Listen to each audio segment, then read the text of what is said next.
What's up, y'all? Exodus One, aka Indigo Sky, aka Trigger Ranking. Want y'all to like, subscribe, share, hit notification bell. If you'd like to support the channel, Cash App is in the description. If you'd like to follow me on any other platforms, everything in the top of the description on my YouTube. That being said, let's get this show on the road. Um,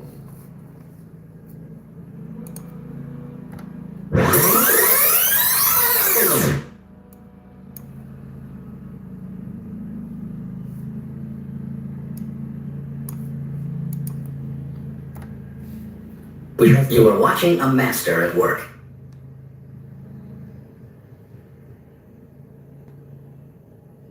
all right, y'all about to go to a little commercial joint. Talking about, damn, hold on, bro. Right, man, hold on. Hold on, everybody. Hold on. Give me a second.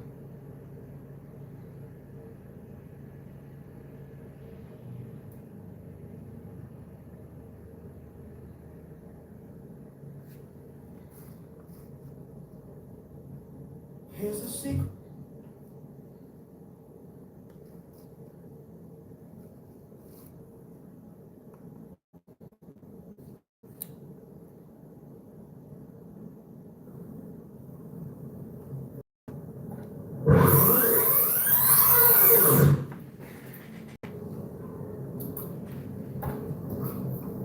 You are watching a master at work. Trapaholics, real trap shit.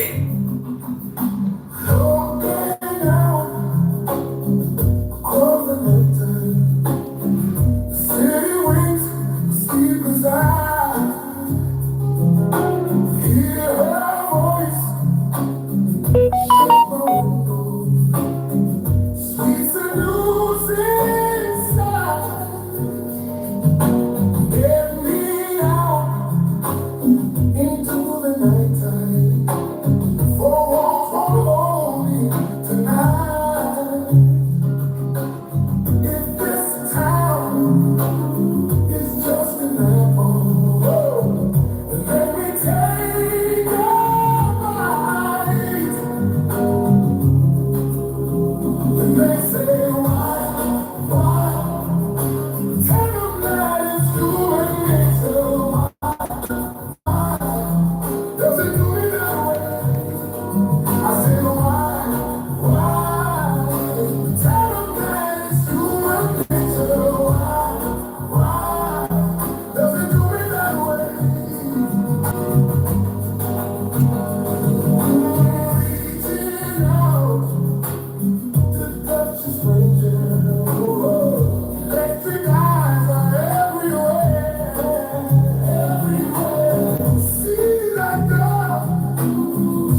Do you feel frustrated and overwhelmed when coming up with lyrics? Me too. With Songwriters Pad AI, you can easily generate a full song concept in 10 seconds. Simply select a genre, add a theme, and tap generate. Let's see what happens. Look at this, it's amazing. It generated an entire lyric with multiple verses, a chorus, and a bridge that you can edit and make But your you can own. do the same thing It's like with having Chat GPT. Huh?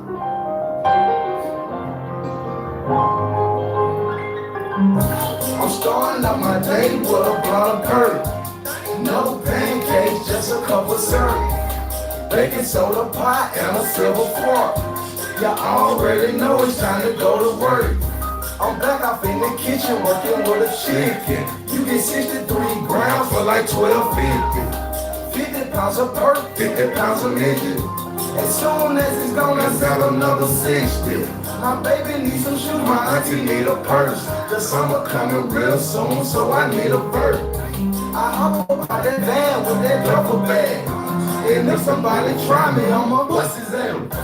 I'm counting on money in my living room. Birds everywhere, I call it the chicken room. Hey! Pills in the cabinet, Midburns in the bin. attic full of guns, Guns full of Benjamins.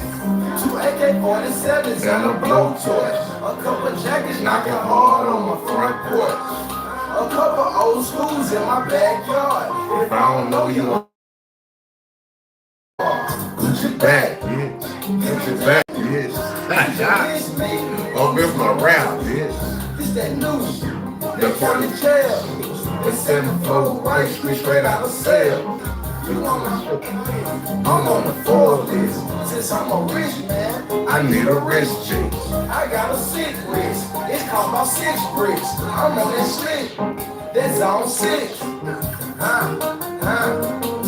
We help you out right now. We got dynamic duo. Zayto and the Gucci. The witnessing history in the making. Human highlight film. Who you are? The human highlight film. Hey, that nigga, hey, Gucci, bro. Gucci a mess, bro. That's my nigga. I fuck with Gucci, bro. Gucci is my nigga, bro. That is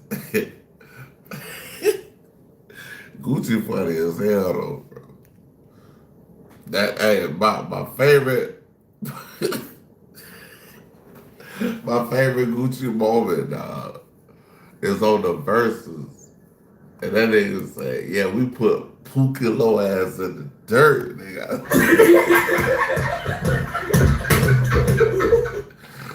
Oh shit. I said, damn. That's harsh, my nigga. That's harsh. Not put your ass in the dirt.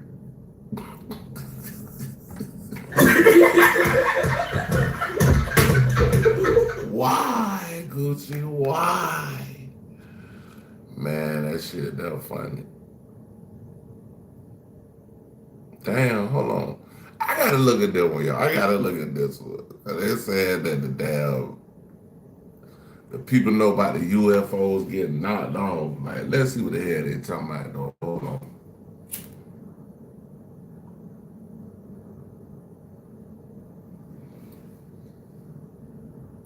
It was a task so complicated, they knew they needed specialists. 19 professionals chosen by the government. Yet 17 of them completely failed.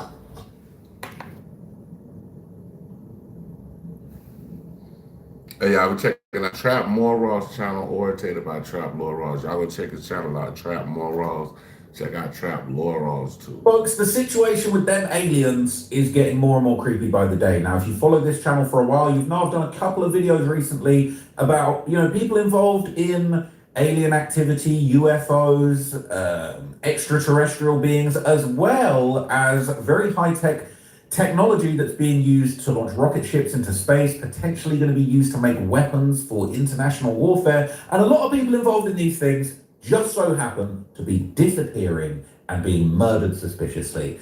Now, I've covered this. Not a lot of people have been covering this. This hasn't really been in the mainstream media too much, but it is now. Hey, listen up, everybody. Listen up.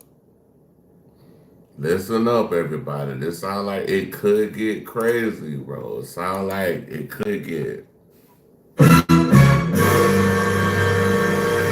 crazy, guys. Beginning to get to the very top. We are now seeing representatives in the, in the Senate and in basically in Congress looking into this, asking questions and wondering what the hell is going on with this. And in this video, I'm going to tell you about some more deeper details on some of the people who, had sort of very coincidentally and suspiciously died after being involved in very secret space and technology programs. And I'm going to touch on some news stories that you might not have heard that will definitely make you question whether or not something is going on behind the scenes. Could be alien warfare, could be a hostile government, but it is very, very, very suspicious. So the first thing that I'm going to show you, okay, we're seeing a US House representative asking questions and making this post, okay? This is Eric Burleson, and basically this is going around the UFO subreddit, all right? I thought I was already in there. Let me make sure that I'm joined. And basically somebody shared this story that I touched on in the previous video. Aerospace engineer Monica Jacinto Reza, co-inventor of a key US rocket alloy, vanished while hiking in 2025. And months later, Major General William Neil McCaslin, who oversaw the program that funded it, also vanished without a trace. And Eric Burleson said, "I'm not suicidal." He is giving a little bit of oxygen to these stories that are going around, and it is very, very interesting. Okay, people are saying this is the plot of the beginning of three-body problem. I don't know what that is, but I'm assuming that's some kind of UFO creepy film or something. It says, "I'm now convinced 90% of what's behind UAPs would so drastically improve our lives that the one hiding of it are desperate to keep our control. No one is out of reach, maybe not even Kennedy during a parade." He was saying, how many people is that? The MIT professor? Wasn't someone killed in California then these two? There's a bunch. I've got 6. Honestly, I've got 6. I've seen 4 people that have been murdered, well, seemingly murdered, and 2 people that have disappeared. And that's just the tip of the iceberg, okay? Says if they touch McCaslin, they'll have no problem touching a congressman, right? So he also gave his 2 cents on NASA, and he doesn't really believe they have classified info on UFOs. Let's see that. So he said, from my experience, I can believe that NASA doesn't know anything on UAPs or UFOs. Why would the intelligence community tell NASA anything? Their mission is science, it isn't national security. They work and cooperate with foreign governments. There's no way that they're trusted with critical intelligence. Okay, people saying this is in response to an original post. Their mission is science, it isn't national security. Let's see that. So he said, from my experience, I can believe that NASA doesn't know anything on UAPs or UFOs. Why would the intelligence community tell NASA anything? Their mission is science, it isn't national security. They work and cooperate with foreign governments. There's no way that they're trusted with critical... So NASA work with foreign governments. I did not know that. I did not know that. That's one thing I didn't know. So they can't, like, if the feds and all that know about UFOs and shit, they gotta have their own separate department to deal with that. They can't let NASA know what they know. So that's crazy.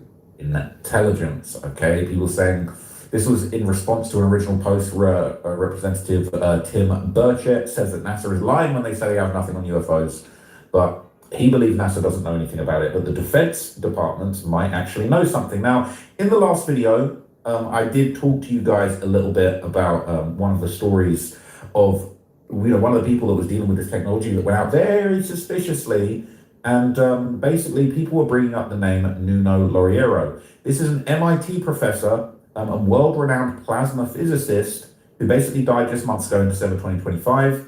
And we're gonna explain how this very suspicious death connects with all of these other things. But first off, let me just summarize, okay, some of the sort of broader suspicious activity going on around this. So this says 6 people connected to the same US Defense Research Network are dead or missing in under a year. I saw this on Twitter. Nothing suspicious, right? Monica Jacinto Reza, aerospace engineer, co-inventor of Mondelloy. Mondelloy is the alloy tied to America's replacement for Russian rocket engines. Funded through AFRL programs, work with messaging. People blame their lawyer when things go wrong, and it feels logical, but it's usually wrong. The problem... JPL. June 2022, June 22, 2025, goes hiking in Angeles National Forest, waves at her companion, disappears, and nobody's ever been found. It says 4 days later, Melissa Cassius, she was a Los Alamos National Laboratory employee, Department of Energy Advisory Board member. She drives into the lab that morning, told her daughter she forgot her badge. Family said that makes no sense. She goes home, both her phones are factory reset. She leaves everything behind, walks towards the forest, and is never seen again. Then October the 25th, 2025, Jacob Pritchard. He is an AFRL Sensors Directorate, TS-SCI cleared Air Force analyst. He killed his wife, Jamie, broke into a co-worker's apartment, kills First Lieutenant Jamie Gustitis, then kills himself on camera. That's 3 AFRL connected people dead in one night. Then Carl Grillmare, Caltech astronomer, worked on NEO-WISE and is a NEO surveyor. Systems were used to detect asteroids. Same physics were also applied to tracking satellites and hypersonic weapons. December 2025, an armed man is caught on his property carrying an unregistered rifle, lies about why he's there, he's arrested. The charges get dismissed. Then 11 days later, on February the 16th, 2026, the same man returns, he shoots Grillmare on his porch, and Grillmare dies at the scene. Now we've got William Neal McCasland, former AFRL commander, controlled billions in aerospace research budgets tied to the same programs funding Mondaloy, disappears. And then people bring up Nuno Lauriero, 47-year-old MIT professor and director of the Plasma Science and Fusion Center, shot and killed at his home in Brookline, Massachusetts on December the 15th, 2025. People saying plasma is what they all have in common since no one has seemed to figure it out yet. People say 99.99% of the universe is plasma. Recent research suggests that plasma is conscious. What if you could communicate or manipulate the plasma? What kind of powers could that give you? It's because our universe is contained in a living body. That is creepy and scary, okay?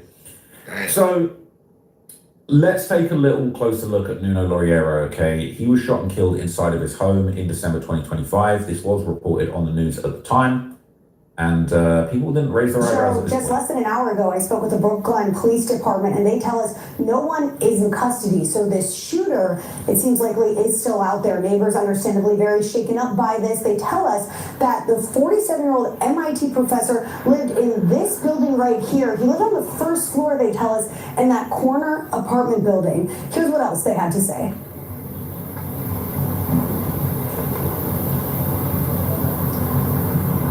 At about 9 o'clock, I heard 3 loud bangs. I thought at first it was somebody in our apartment kicking in the door or something.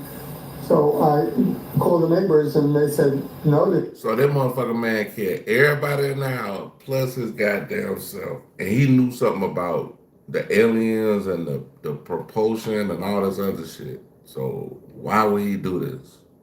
Because apparently if you're working with the government and you got a good job like that, why the fuck would you take yourself out? Your whole family and yourself. That's stupid. Gunshots. That, like, some of this shit don't even be sounding right. Like, it be sounding like, bro, this shit sound like the motherfucking X-Files, bitch, dog. There's some X-Files shit right here.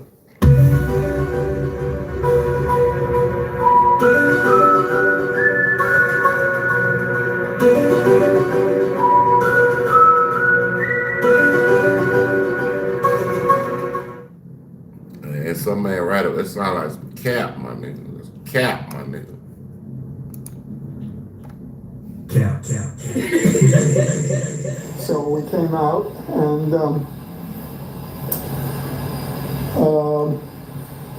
the police had already arrived and they took him away. We didn't even know who it was or where it happened. They've identified the victim now.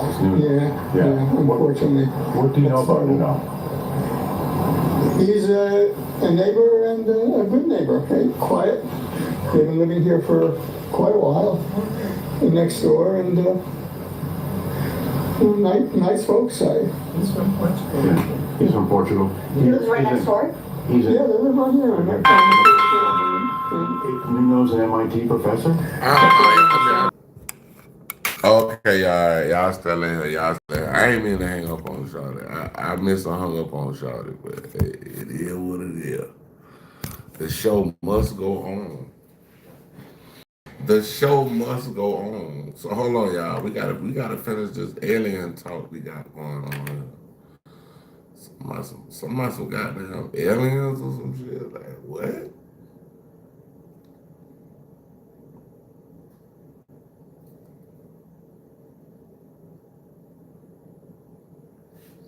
Oh man. What do you think about this taking place right next to you? Brookline's not known for crimes like this.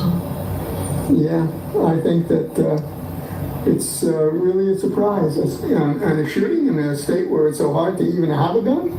I hope they find out what it was all about, and whoever did it is apprehended. But even the neighbor's suspicious. When they said nuclear scientist, he kind of was like, what?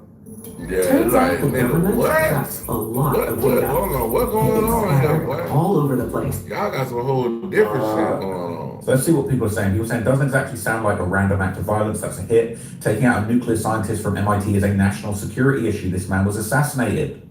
He was my professor back in MIT, one of the most brilliant people I've ever had the honor to meet. Damn. Sounds like a targeted attack instead of a random. Nuclear scientist and engineering professor. I smell an assassination. I'm guessing all of the cameras have 3 hours of missing footage, huh? We heard that one before. It's absolutely spooky, okay? So Nuno had apparently worked on advanced plasma fusion and nuclear energy technology, but it was his plasma overwork that had an interesting overlap with the government's classified secret space program. Announce. And when you think of the fact that he was responsible for MIT fusion and plasma division, that opens up the possibilities to not just free energy, but what's plasma? What is the energy that he's studying? It has to do with the sun, it has to do with the moon, it has to do with so many things that he could have been just about to reveal. And thus, there's a good motive for silencing him. I've spoken to sources here on the show, members of the military, members of the U.S. military, whistleblowers, and others who've worked on the secret space program. My viewers know them well. We have a big interview that's coming out this week on that topic specifically. They've seen this plasma technology in action, at least specifically within the secret space program, within the confidential I gotta halls of look the that military, up. Plasma technology. in a military capacity or otherwise. So a civilian, by all accounts, at MIT gets close to discovering or harnessing what we already know we have, and therein lies the conflict. No. So look, the title of this interview, it says another MIT professor assassinated. Another? He makes a landmark plasma energy discovery. All I need to see is one. They talking about another. What? It makes you worry, are people even going to want to make these kind of groundbreaking technological discoveries if they're going to be assassinated under suspicious A circumstances? little black dude in Georgia, just a little young black guy in Georgia. He in his 20s, man. A real intelligent kid, bro. This dude figured out how to take, I think it was plastic, and turn it into oil or something like that. Like, yeah, he had some different shit going on, and he went into hiding. We thought something happened to him, but he went into hiding, though. And the whole thing's going to be swept under the rug. Now, a lot of people think that it's because of plasma being used to generate free energy. People saying the criminal elite won't allow free energy. It would free people from their dependency and control. A patient cured is a customer lost. They're killing anyone that wants to help humanity. Denying free energy is a crime against humanity. People are saying, wake up.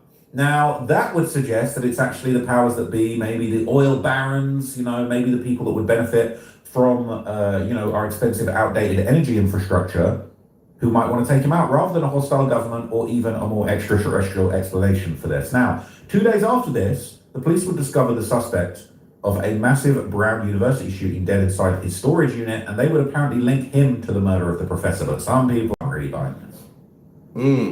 After nearly a week-long manhunt that left the nation on edge, police have identified the shooting suspect who killed 2 Brown University students and an MIT professor. Authorities were able to follow his trail thanks to the help of a homeless hero who provides this demented person who reportedly barked like a dog while he opened fire on his victims. Here's everything you need to know. On Saturday, December 13th, a crazed gunman dressed in black stormed an engineering building at Brown University, killing...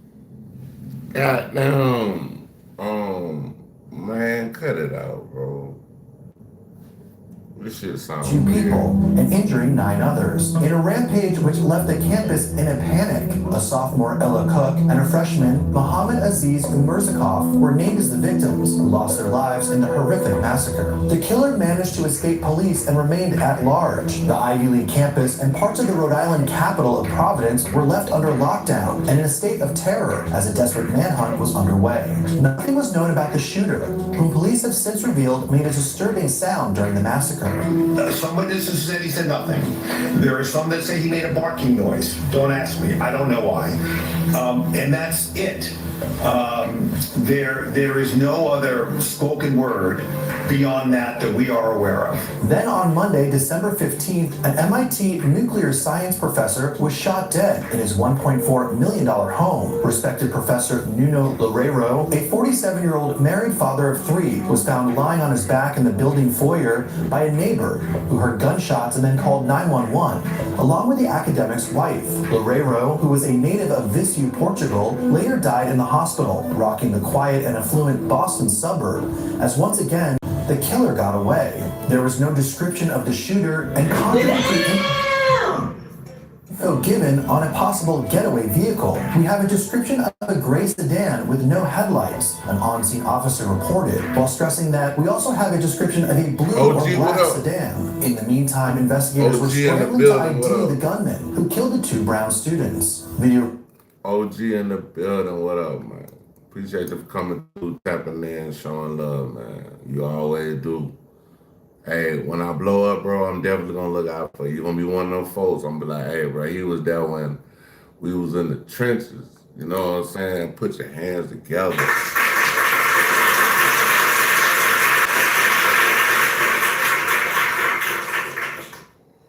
I hope you had a good session, man.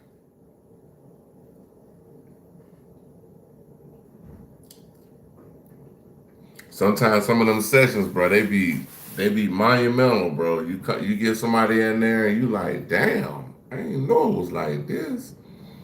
Released by authorities offered a first They fuck around to get on your beat, on your track, and you be like, oh man, hold on. This magic tonight.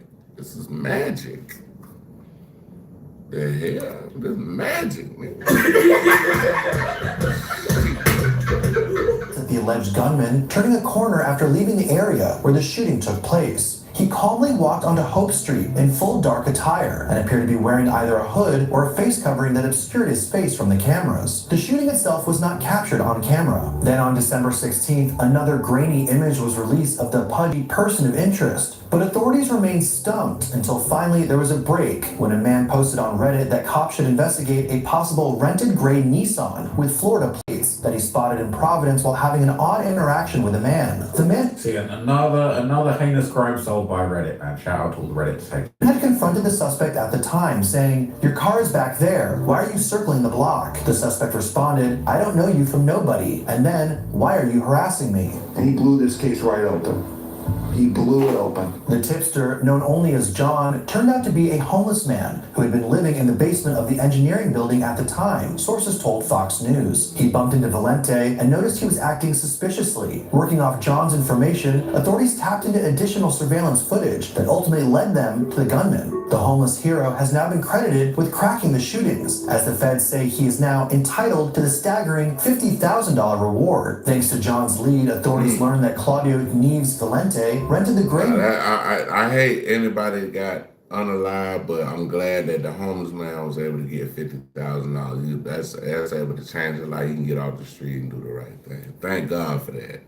But God bless even in destruction. So it's like, you know, sometimes bad things happen for good things to happen. So He saw in Boston and changed his license plates. According to prosecutors, he also used a phone that masked his location and had credit cards that weren't under his name. The gunman was then connected to the death of Loureiro through the rental car and other movements. Security footage captured Valente within a half a mile of Loureiro's home. Authorities also say there is video footage of him entering an apartment building near the location of the professor's apartment.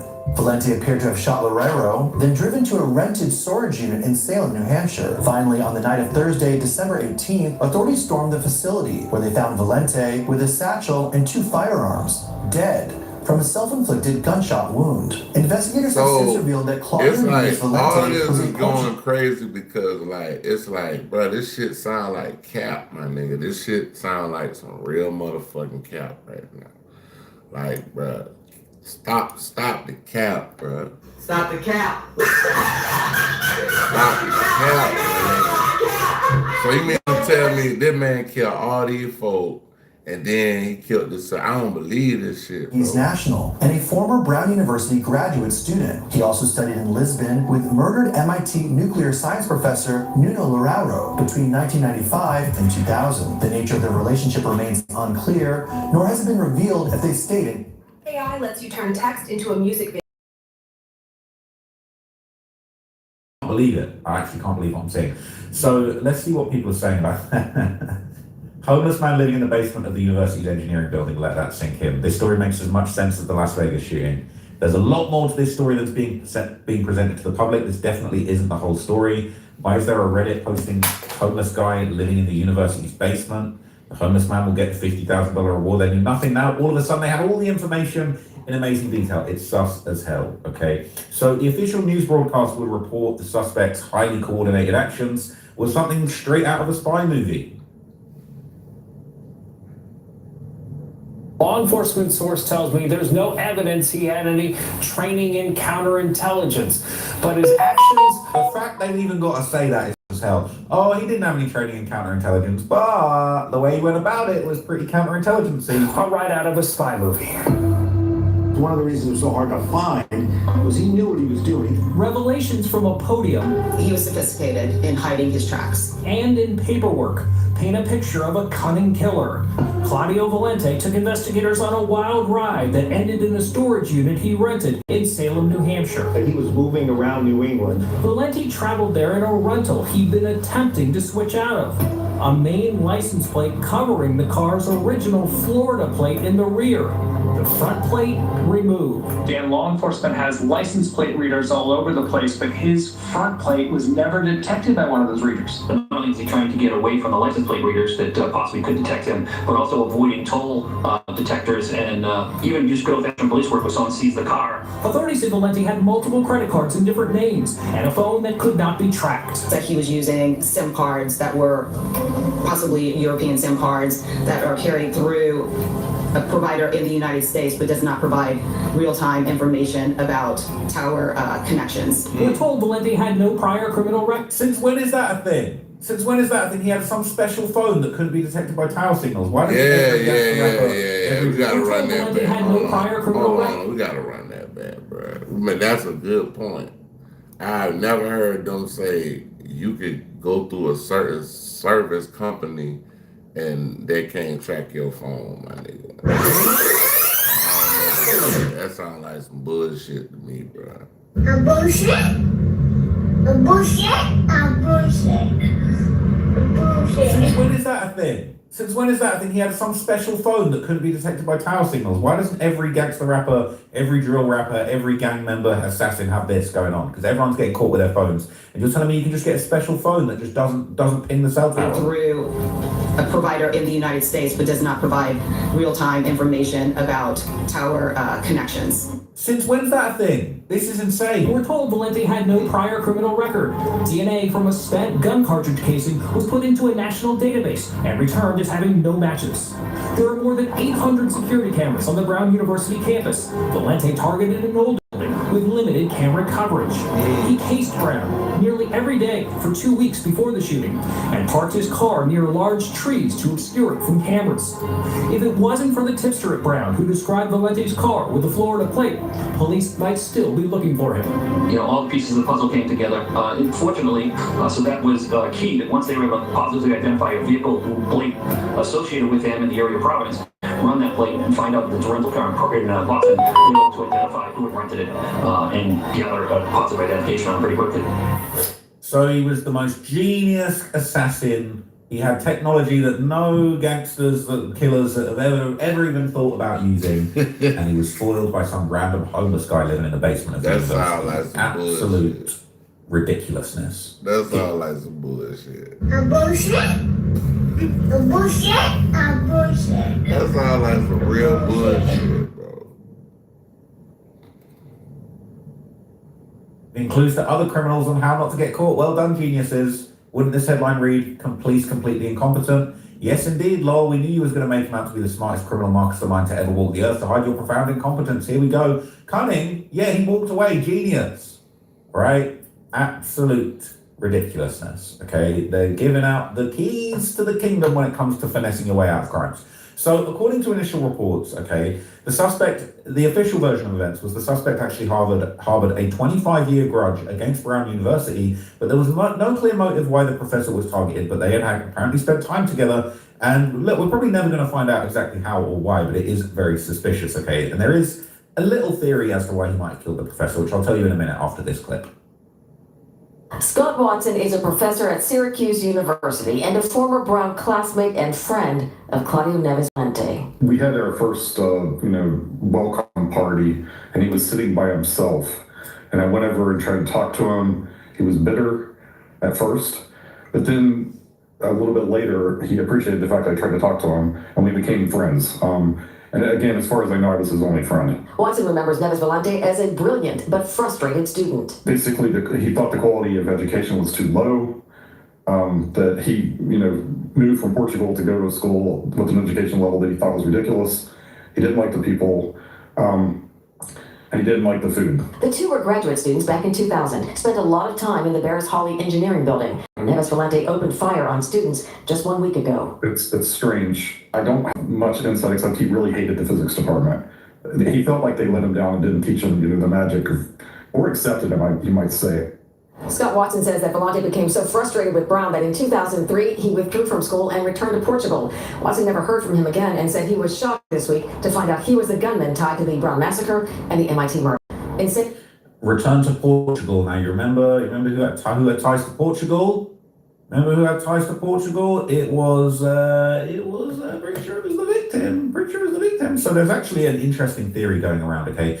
Actually, some police reports would basically reveal more details about the shooting, and it would suggest there could well have been a motive as long-standing jealousy dating back to the same time the victim and the shooter at a Portuguese university between 1995 and 2000, okay? They want you to believe that this was a years-long academic rivalry that went all the way back to Portugal. It's insane. It says police reports reveal shooters' movement on the day of the MIT professor's murder. It says on the morning of December the 15th, Claudio Manuel Neves Valente pulled a grey Nissan Sentra into a parking spot on Babcock Street and lingered in the neighborhood. 12 hours later, he fatally shot MIT physicist Nuno F.G. Laureiro in the foyer of his own home. Newly released reports from the Brookline Police Department detail Valente's movements on the streets of Brookline before carrying out the targeted execution. In security camera footage and witness interviews, police discovered that Valente had been hiding in plain sight. He drew no attention to himself as he traversed through the Brookline streets for the full day, waiting for Laureiro. Police later learned that Valente was the man who opened fire inside Brown University Physics Department building, shooting 11 students and killing 2 during an economic study session.